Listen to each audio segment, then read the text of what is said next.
¿Qué verbos son los esenciales que voy a necesitar para poder aprobar un nivel de B1? Bueno, pues para eso está este vídeo. Y vamos a ver los verbos de manera individual, en parejas. Lo que quiero que sea un vídeo esquemático, porque si queréis ahondar más sobre alguno de ellos, tenéis vídeos específicos. Esto es un poco como un repaso general para tener una idea general de todos los tiempos que vamos a necesitar para este nivel. Y vamos a empezar, como no, por el presente simple.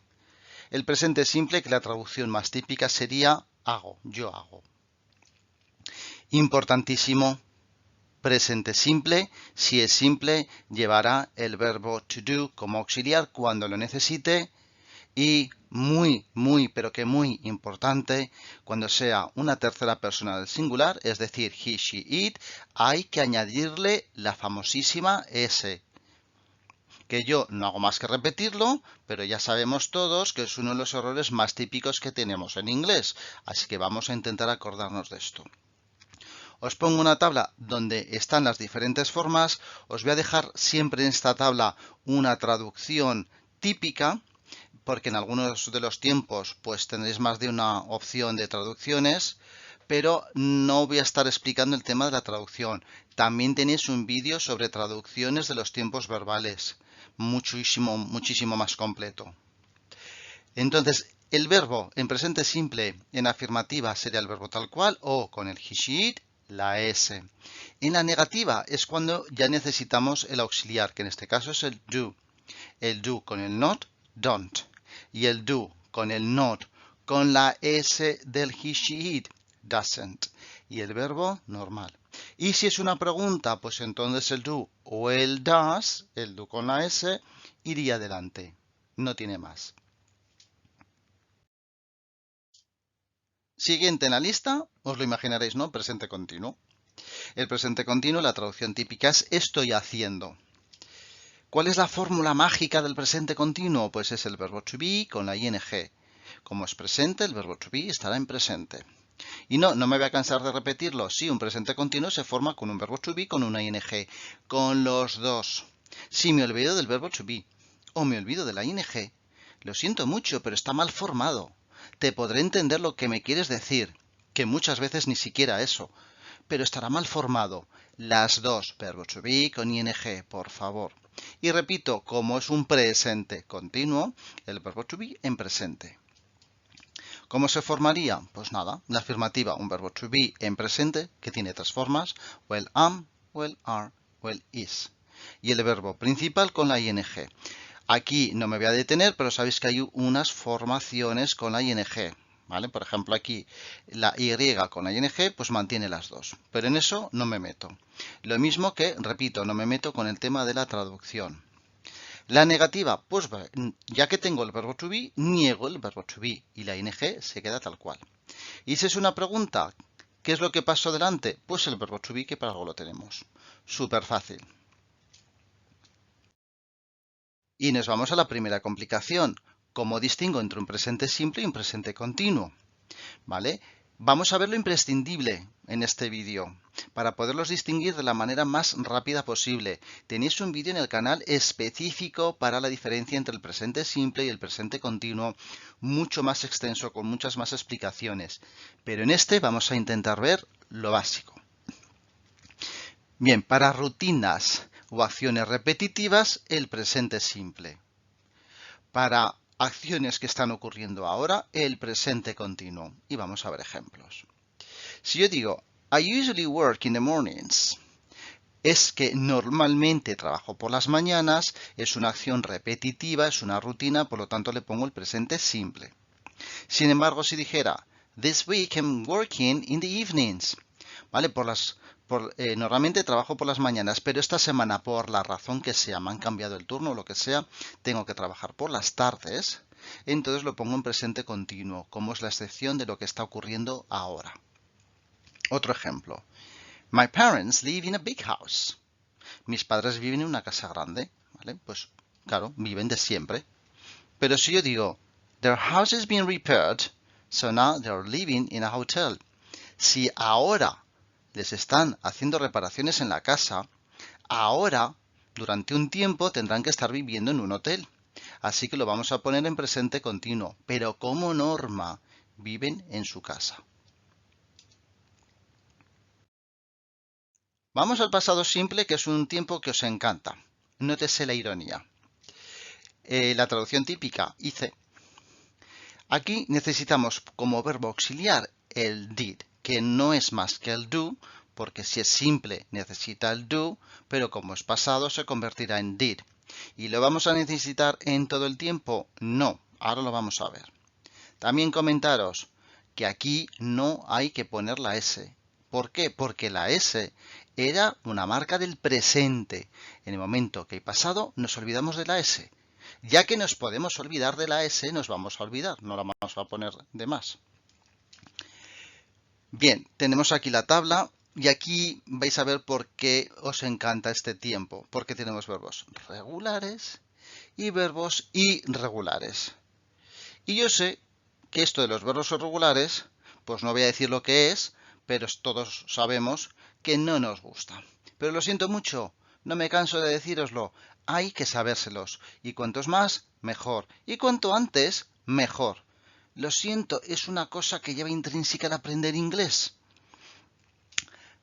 Tenemos traducciones típicas y ahora nos vamos a la negativa. Y lo primero que quiero deciros, fijaos cómo están los verbos en la negativa y en la pregunta. Están normales, están en infinitivo. O sea, que el tema de estudiarse los verbos irregulares encima solamente nos vale para la afirmativa. Pues sí, pero hay que sabérselos. En la negativa viene el auxiliar, el did, para hacer la negativa, didn't. Y me da igual que sea he, she, it, que se queda didn't. No hay S aquí, no hay S allá, porque es pasado, repito. ¿Y la pregunta? ¿Qué es lo que pasó delante en la pregunta? Pues el did, el auxiliar. Y el verbo se queda normal.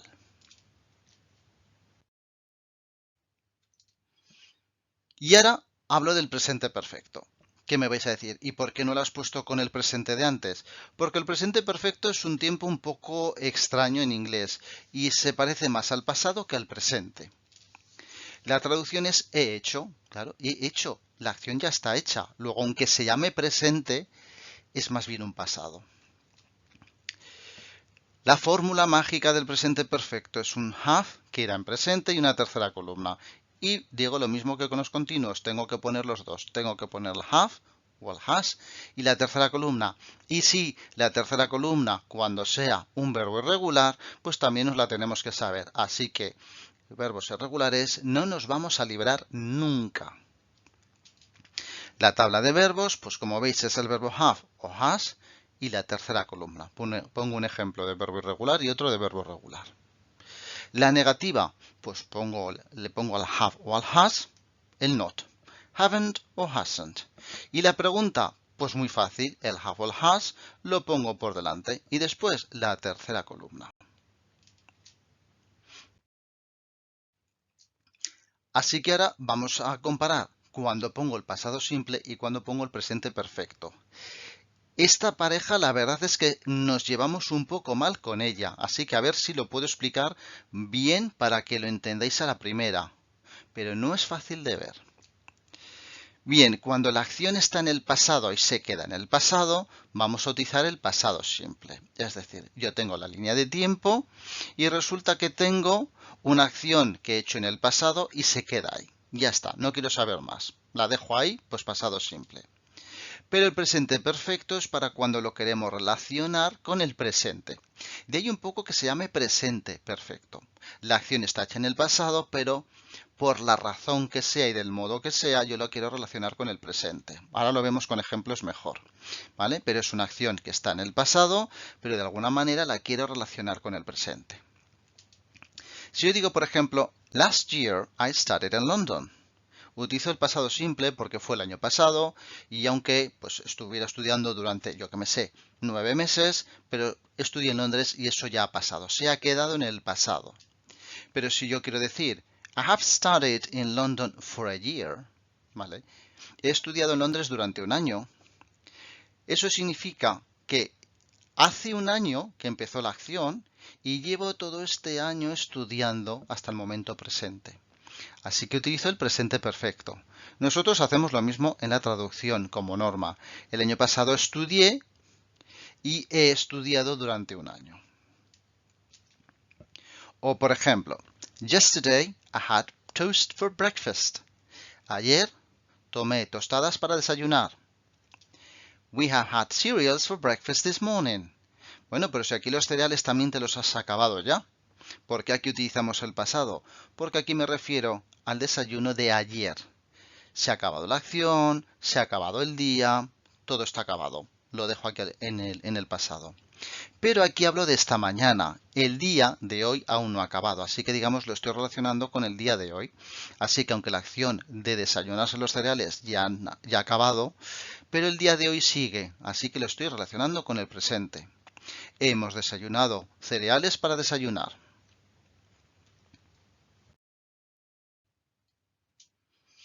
Pasado continuo. Claro, si había un presente continuo, por supuesto, va a haber un pasado continuo. La traducción típica, estaba haciendo.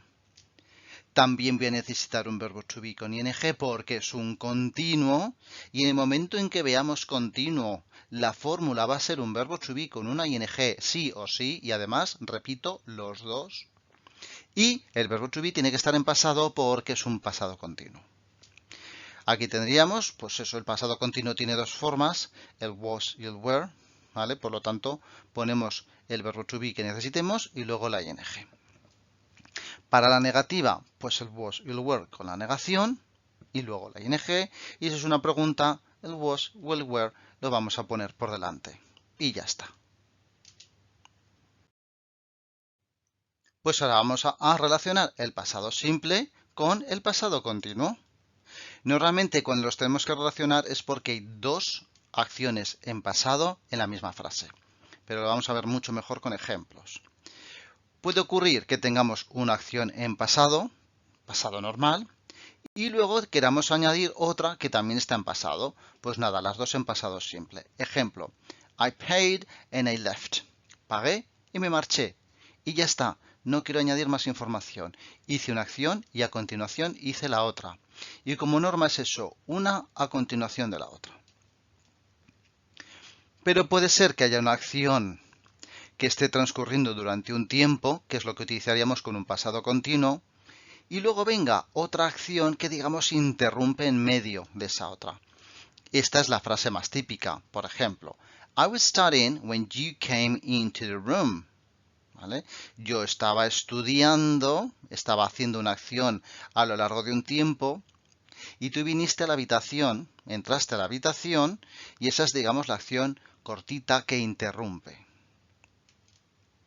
O, por ejemplo, puede ser que haya dos acciones que duren un tiempo y sean las dos paralelas. Por lo tanto, las dos tendrán que estar en pasado continuo.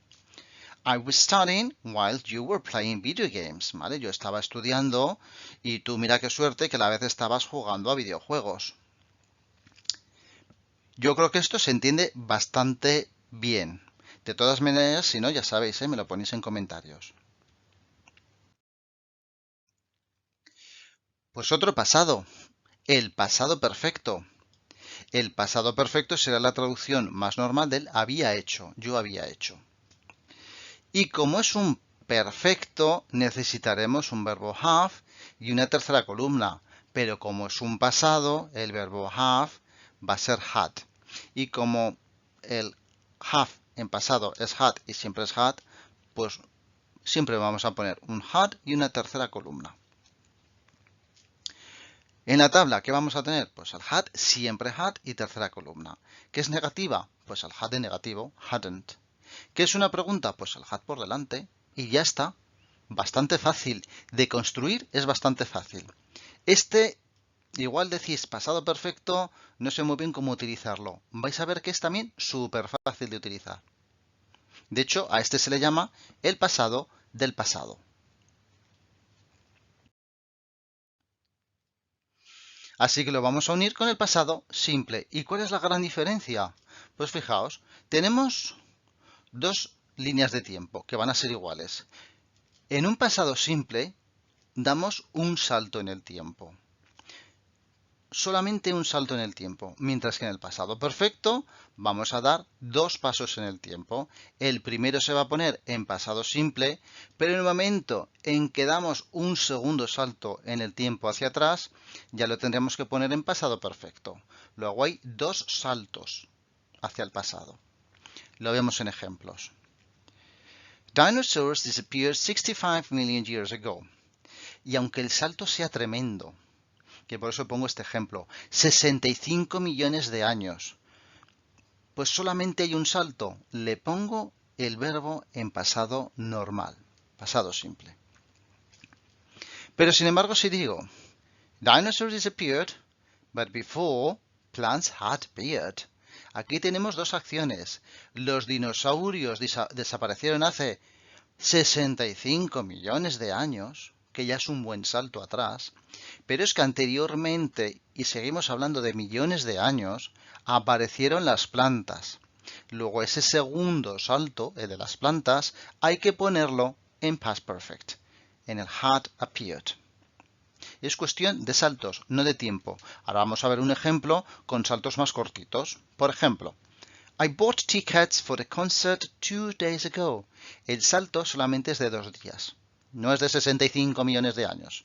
Solo 2 días, pero solamente hay un salto. Compré las entradas hace 2 días. Pero ¿qué ocurre si digo Yesterday I went to a concert, but had bought the tickets 2 days ago? O sea, el primer salto es de un día, ayer fui a un concierto, ese lo tengo que poner en pasado, I went. Pero resulta que hace 2 días, segundo salto, había comprado las entradas. Luego este segundo salto lo tengo que poner en past perfect, I had bought. ¿Vale? Es decir, tenemos el pasado simple, que es el pasado normal, y el pasado perfecto, que es el pasado del pasado. Solamente viene a entrar en acción el pasado perfecto cuando ya hay un pasado simple y necesitamos un pasado anterior a ese.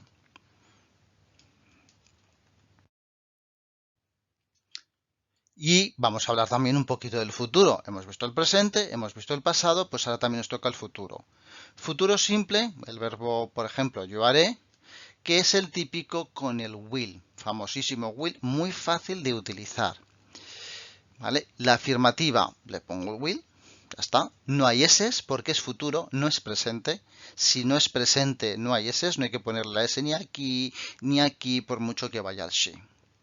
En la negativa pongo will not y aquí os lo pongo contraído porque esto es verdad que a veces os lía un poco y decís esto qué es. Es la contracción del will con el not. ¿Vale? No hacen una contracción típica, sino que sería won't. Vale, y si es una pregunta, pues nada, pongo el will por delante y solucionado. Muy fácil, es tan simple como su nombre. Y os pongo, la traducción típica es escribiré, hablará, etc. Pero sí que es verdad que ya os voy avisando, en el futuro, no es como en el presente, en el pasado, no os aconsejo que hagáis una traducción. Luego, en otra diapositiva os explico el por qué. Pero esto os puede venir bien un poco para saber un poco cómo traducirlo. El going to es otra clase de futuro que normalmente se traduce como voy a hacer. Y la estructura es bastante compleja. Hay un verbo to be, después un going to, y luego el verbo en infinitivo. Y voy a recalcar una cosa. Hay un verbo to be. Y otra vez, hay un verbo to be. ¿Por qué eres tan pesado con el verbo to be? Pues porque lo más normal es que cuando no lo controláis, se os olvide ese verbo to be. Pobrecito. Nada, hay que poner el verbo to be, el going to y el verbo principal. Vemos la tabla y veis, hay un going to, sí, pero por delante hay un verbo to be y por detrás el verbo normal. Going to, verbo to be por delante y por detrás el verbo normal. Y así con todo. ¿Qué ocurre si lo quiero negar? Muy fácil, hay un verbo to be. Pues niego el verbo to be. ¿Veis? Si se os olvida el verbo to be, no sabréis ni cómo negarlo. I'm not, he isn't, we aren't. Y si es una pregunta, pues el verbo to be, que no se os puede olvidar, qué pesado que estás, que sí, que ya lo sé, pero luego sé lo que pasa, que se os olvida. Entonces, el verbo to be tiene que ir delante. ¿Qué no se os puede olvidar? Muy bien, el verbo to be. Y Este futuro continuo os lo comento porque nos podría venir muy bien, pero es verdad que tampoco es tan esencial, ¿vale? Pero sí que lo quiero meter en este vídeo. El futuro continuo, que sería un estaré haciendo, nos puede venir muy bien porque esta estructura después se va a copiar en otras estructuras gramaticales que sí que nos vendrán muy bien para el nivel de B1. Entonces, estaré haciendo. ¿Cómo se forma? Como es futuro, lleva un will. Y como es continuo, lleva un verbo to be con una ing. Así que lo juntamos todo y ya lo tenemos hecho. Bastante fácil si sabemos que el futuro se hace con will y que el continuo se hace con el verbo to be y la ing. Así que en afirmativo un will con el be, que el be va siempre en infinitivo, ¿vale? No se puede conjugar, porque detrás de un will solamente puedo poner infinitivo y luego la ing. ¿Qué es negativa? Will not o won't. Acordaos que esto es la contracción del will not. ¿Qué es una pregunta? Pues el will por delante. Ya está. Si queréis echarle un vistazo a la traducción y solucionado. Pero ahora viene el tema de cómo utilizamos estos futuros. También en el canal tenéis un vídeo de estos 4 futuros explicados más, pero a lo que os decía, más esquemático, para que lo tengamos más de un vistazo. Pero acabas de poner 4 y solamente había 2, el will, el going to, que pintan en el futuro, el presente continuo, el presente simple. Pues desgraciadamente sí que pintan. Lo primero de todo, para poder utilizar correctamente el futuro, no podemos traducir. Porque en ocasiones nos va a quedar bien, pero en otras ocasiones no. Nos vamos a tener que fijar en para qué vamos a utilizar la frase. Y me explico. Por ejemplo, si hago una predicción y me baso en mi opinión, hay que utilizar un will. Ejemplo, my team will win the match. Mi equipo ganará el partido. ¿Por qué? Porque lo digas tú. Pues sí, esa es mi opinión. Y si yo digo mi opinión y hago una predicción basada en mi opinión, tengo que utilizar el will. O por ejemplo, si hablamos de planes y hay algo que no está planeado, pues también es un futuro no planeado que lo podré poner con el will. Por ejemplo, I will be a teacher. Seré un profesor, pero resulta que tengo 4 años. Hombre, muy planeado, eso no está. Muy importante, decisiones espontáneas, decisiones que se toman en el momento. Por ejemplo, veis que el teléfono está sonando y dices, I'll pick the phone, ya cojo yo el teléfono. Esto muchas veces, incluso en español, lo ponemos en presente. Ya cojo el teléfono. En inglés es una decisión que tomas en el momento, hasta que no suena el teléfono, no se te ocurre ir a cogerlo. Por lo tanto, es una decisión que tomas en el momento. Eso se hace en inglés con el will. Y luego también lo típico de ofrecimientos, promesas, amenazas, que realmente es un poco la misma función con variaciones. Por ejemplo, don't worry, I'll help you. Me estoy ofreciendo ayudarte. I promise I'll study more. Te prometo que estudiaré más. I will tell your mother. Se lo voy a decir a tu madre. ¿Vale? Es todo un poco lo mismo. Te prometo que se lo voy a decir a tu madre. Te prometo que te voy a ayudar. Pero quiero que veáis también aquí la traducción más típica de esta. Se lo voy a decir a tu madre. Se lo voy a decir. Parece que la estructura es más parecida al going to que al will. No, porque es una amenaza. Y cuando yo amenazo en inglés, se pone con el will. Es su función. Entonces, ¿qué ponemos con el going to?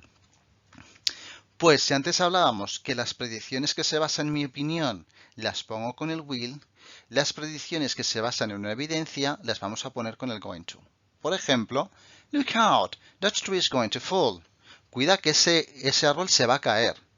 Ese árbol se va a caer, te lo digo a ti, lo ves tú, lo veo yo, hay una evidencia de que se va a caer. Así que lo pongo con el going to.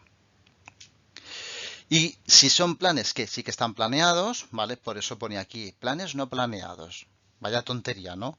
Pues cuando nos referimos a planes, sí que vamos a poner going to. Por ejemplo, cuando ya tengo los 17 años y ya tengo en mi cabeza lo que voy a estudiar, sí que puedo decir que voy a ser un profesor con el going to. I'm going to be a teacher.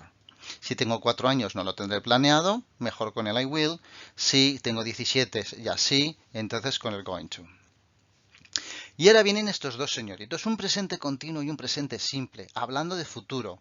Sí, pero para dos funciones pero que muy específicas. El presente continuo es también para planes, pero es lo que yo llamo el modo agenda.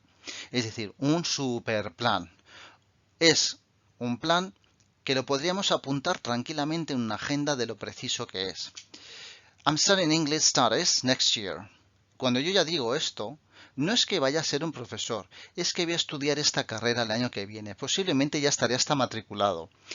Normalmente, la gran diferencia es que llevan una expresión de tiempo que nos está diciendo el momento en que va a ocurrir. Aquí pone el año que viene, pero podríamos decir cosas como mañana tengo que ir al dentista a las 4 y vemos el modo agenda. Mañana a las 4 dentista. Y el presente simple se utiliza para horarios. Esto también lo solemos hacer en español. Por ejemplo, tomorrow the bus leaves at 7:30. Y dices, ¿cómo que el autobús sale a las 7:30? Si estás hablando de mañana, ¿por qué no dices que el autobús saldrá a las 7:30? Pues es muy típico. Y en inglés pasa exactamente lo mismo. Entonces, aunque podríamos poner the bus will leave, es mucho más típico poner el presente simple. Así que esto un poco esquemático. Repito, muy importante en el futuro pensar en inglés. Pensar qué es lo que quiero decir en la frase y según eso pongo el uno o el otro. Repito, tenéis un vídeo mucho más explicado y además también hay un vídeo con ejercicios. Hablando de ejercicios, también haremos un vídeo complementario a este en el cual podremos poner en práctica todo esto. Y venga, ya para acabar os pongo un esquema genérico para tener de un vistazo los tiempos verbales que necesitaríamos. Acordaos, tenemos presente y pasado. Los dos lo podríamos poner en simple, continuo y perfecto. Y para el futuro vamos a tener principalmente dos, el will y el going to. Ya sé que hemos visto también el futuro continuo, también existe un futuro perfecto, evidentemente, pero nos centraremos en estos. De verdad, si controláis estos tiempos verbales, no tendréis que tener ningún, pero ningún problema con cualquier prueba del B1. Pero si no, por favor, echad un vistazo porque es muy, muy importante. Y bueno, ya siento que se haya alargado el vídeo, lo quería haber hecho más cortito, pero es que no puedo dejar de explicar ciertas cosas. Cualquier cosa que necesitéis, cualquier duda que os haya quedado, cualquier sugerencia, ya sabéis, en los comentarios. De momento, si os ha resultado de interés el vídeo y queréis seguir viendo, pues ya sabéis, le dais un like, suscribiros al canal si no lo estáis. Y bueno, os espero en el siguiente vídeo, pero como siempre, enjoy your English.